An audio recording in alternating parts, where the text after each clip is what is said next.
Здравствуйте, мои дорогие зрители! Это видео будет о том, как я провела последние пару дней перед отлетом из Шри-Ланки в другую страну. Начнется она с очень красивого отеля, в котором я очень хотела побывать и не планировала там в этот день оказаться, но волей судьбы оказалась. Волей судьбы и благодаря ланкийскому менталитету, потому что я позвонила и узнала, выяснила расписание поездов, приехала на железнодорожную станцию, и там выяснилось, что поезд будет аж через 3 часа. И так как железнодорожная станция находится возле форта Гали, естественно, самым лучшим вариантом было поехать туда, чтобы, может быть, что-то перекусить и где-нибудь переждать это время в прекрасном месте. И когда выяснилось, что мне нужно ждать 3 часа, первая моя мысль была поехать в Амангала Hotel. Я каждый раз проходила мимо этого отеля, каждый раз мне хотелось туда зайти, и каждый раз по какой-то причине я заходила в другие рестораны, но мне очень хотелось тут посидеть, покушать, просто побыть в этой атмосфере. И со всеми своими вещами я отправилась сюда на тук-туке, и вот эти 3 часа, последние 3 часа на юге Шри-Ланки, в Гале, я провела вот в таком роскошном, очень атмосферном месте, в отеле, построенном в колониальном стиле, который мне просто невероятно нравится. Такой роскошный колониальный отель с роскошным залом в ресторане.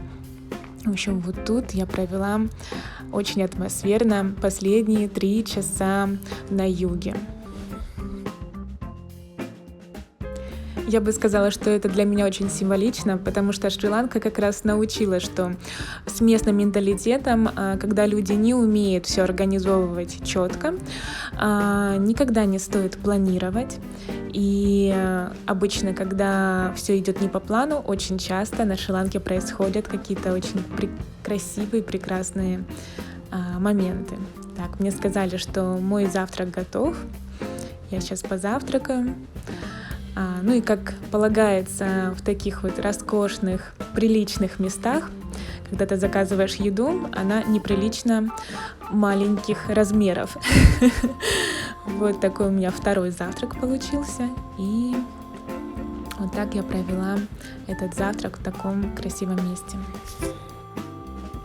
Каждый раз, когда я оказываюсь в таких роскошных интерьерах колониального стиля, каждый раз ощущение, что путешествуешь словно в то вот прошлое, когда колонизаторы только прибыли на Шри-Ланку, и вот словно ты оказываешься вот в те времена. В общем, ощущения очень интересные.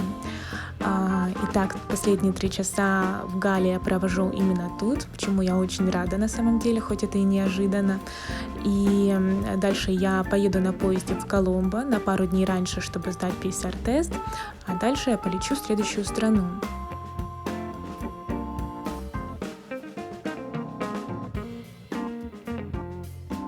Хотела сказать еще пару слов о том, как же все-таки можно добираться с юга в Коломбо, либо из Коломбо на юг, и вообще по стране. Я бы очень посоветовала взять именно поезд. Многие посоветуют взять автобус, потому что из форта Гали идут экспресс-автобусы, но они идут не совсем в центр, они идут в Коломбо, и потом из того места нужно в центр еще взять другой автобус, либо такси, либо тук-тук. Вот. И на самом деле в итоге экспресс-автобус выходит не совсем экспресс, по сути дела. Если же взять поезд, то это займет 2,5-3 часа добраться до центра Коломбо из Гали форта, если вы едете. То есть также можно взять из других городов: Велигама, Хангама, Хикадува, запросто. И я не знаю, но для меня, я лично, в принципе, не очень люблю автобусы вообще. Ланкийские автобусы — это вообще совсем не любовь. Это очень громкая музыка, это шумно, это жарко, там может быть много людей. И как-то такое закрытое пространство.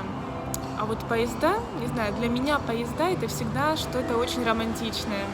Это всегда, даже если ты просто едешь в какой-то соседний город, если ты берешь автобус, если ты берешь поезд, если ты садишься на поезд, то это как будто бы обещание какой-то прекрасной поездки, какого-то прекрасного путешествия. Вот. Это очень красиво. Очень красиво, даже когда поезд выглядит очень страшненько сам по себе. То есть сама вот эта атмосфера поезда, не знаю, почему-то на меня навевает именно такие мысли.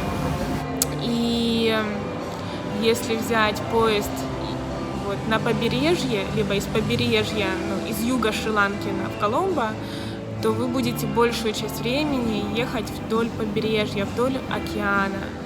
И вы увидите просто потрясающие, невероятно красивые пейзажи. Вы увидите океан. И ланкийские поезда не идут очень быстро. Они обычно всегда с открытыми дверьми. То есть вы всегда можете стать в дверном проеме, почувствовать этот воздух соленый, который мчится мимо поезда, и посмотреть на эти потрясающие пейзажи.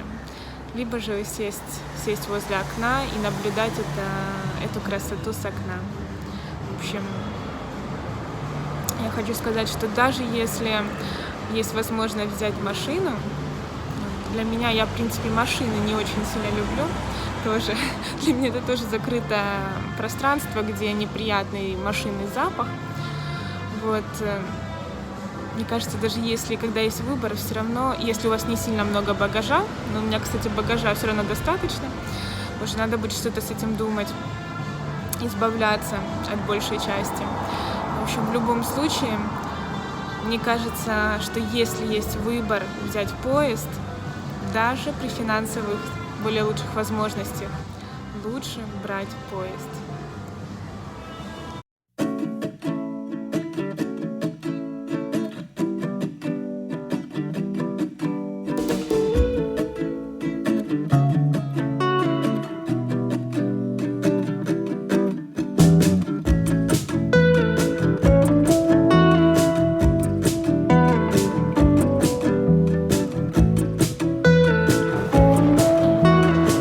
В те дни, когда я приехала в Коломбо, в течение 3 дней проходило летное шоу. И в данный момент вы можете наблюдать истребитель, как летает истребитель, и это тоже является как раз частью того самого шоу, которое проходило тогда в Коломбо.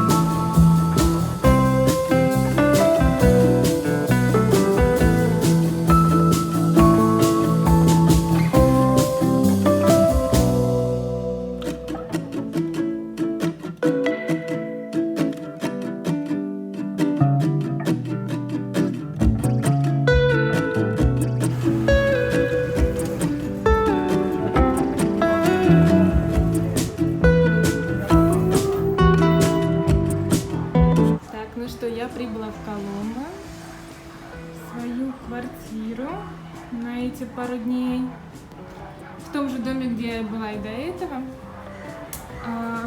только в другой квартире. Вот такой у меня вид из окна.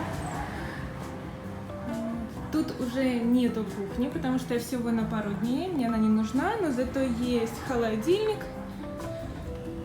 есть микроволновка, есть какая-то посуда, даже тостер, чайник, вода и вот такие удобства.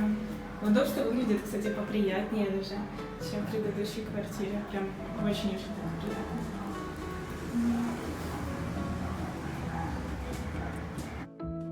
Перед отъездом я провела всего 2 дня в Коломбо, поэтому у меня не было сильно много времени гулять по городу, так как, в общем-то, я приехала, чтобы успеть сделать PCR-тест и получить результаты. Но что бы я вам посоветовала, это, приезжая в Коломбо, обязательно поехать в форт Коломбо, Коломбо-форт, потому что, прогуливаясь тут по улочкам, я думаю, тут максимально можно почувствовать город. Вот можно подъехать к Lighthouse Clock Tower. Это уже не действующий маяк. Сейчас он служит, в общем-то, как часы. Но очень красивое место. Этот маяк был построен в середине 19 века, поэтому однозначно интересно сюда приехать. посмотреть, как соединяются такие вот старинные колонизаторские постройки с современными небоскребами и современными домами. Кроме этого, я очень советую посмотреть на Красную мечеть, которая находится в Петах. И, в общем-то, вообще, в принципе, очень советую сюда приехать, потому что это такая, очень атмосферная улица, очень шумная, очень много людей. Но я думаю, что вот именно тут можно почувствовать действительно вот такую вот местную колоритную атмосферу города. И увидеть эту мечеть однозначно стоит, приезжая в Коломбо.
Я сижу в самолете, и скоро мы поднимемся в воздух.